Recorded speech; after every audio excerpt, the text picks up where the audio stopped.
Jag har haft ett brinnande intresse för hundar i hela mitt liv och jag hade när jag var väldigt ung en hund som jag ville förstås som de flesta av oss ge sin hund så mycket kärlek som möjligt och frihet som möjligt. Och jag hade otur i en situation där hunden blev påkörd av en bil och det slutade med att jag fick lämna djurakuten med bara kopplet i handen.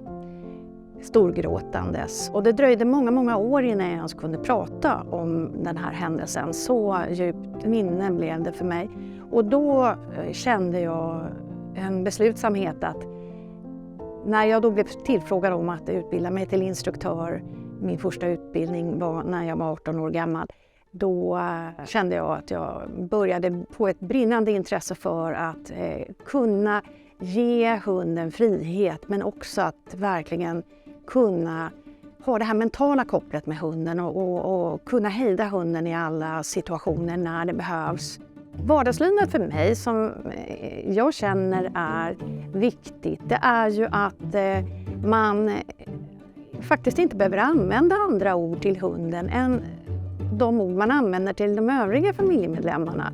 Det finns ingen anledning för mig att säga hit fotplats och ett speciellt tonfall till hunden, utan jag kan ju använda samma ord som till de andra i familjen och gärna med samma tonfall. Jag behöver inte ha vare sig en väldigt barsk röst eller en jätteljus röst när jag pratar med hunden.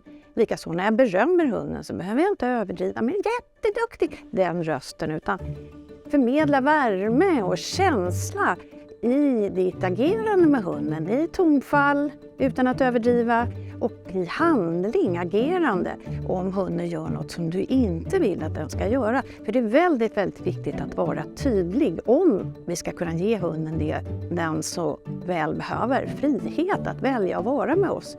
När man går kurs hos Gyckellycka så är det bra att vara medveten om att vi är ofta i en mera stadslik miljö. Visserligen kan det hända att vi är i en slottsmiljö eller en slottspark eller i naturen ute på en äng. Men vanligtvis är vi i ett område där det finns andra människor och vi har absolut inte ett inhägnat område. Och det är med eftertanke därför att i vardagslivet så är vi ju inte i ett inhägnat område. Gör man så att man åker till en inhägnad och tränar sin hund, då lär sig hunden att ofta till exempel ha det vi kallar situationsbunden lydnad på tävlingsplan. Att den gör sina tricks som sitta eller gå fot och den känner igen de här olika övningarna som ritualer. Och sen när vi lämnar tävlingsplan, lydnadsplan, då drar hunden lik förbaskat i kopplet, kanske fast den just hade fått höga poäng på ett fotgående som innebär att hunden ska gå dikt in till vår vänstra sida. Men den kan inte gå i koppel på vår vanliga promenad till bilen ens. Det blir lätt en situationsbunden lydnad som jag vill undvika. Därför tränar vi gärna i olika miljöer med störningar runt omkring oss.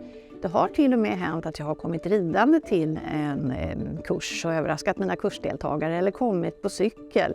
Och då har hundarna blivit alldeles perplexa förstås. Så vi försöker att efterlikna vardagen så mycket som möjligt med det här plötsliga som kan dyka upp. För det är oftast då som svårigheterna också dyker upp. Om du vill gå kurs hos Gyckellycka, då går du in på vår hemsida www.gyckellycka.com. Välkommen! Duktig tjej.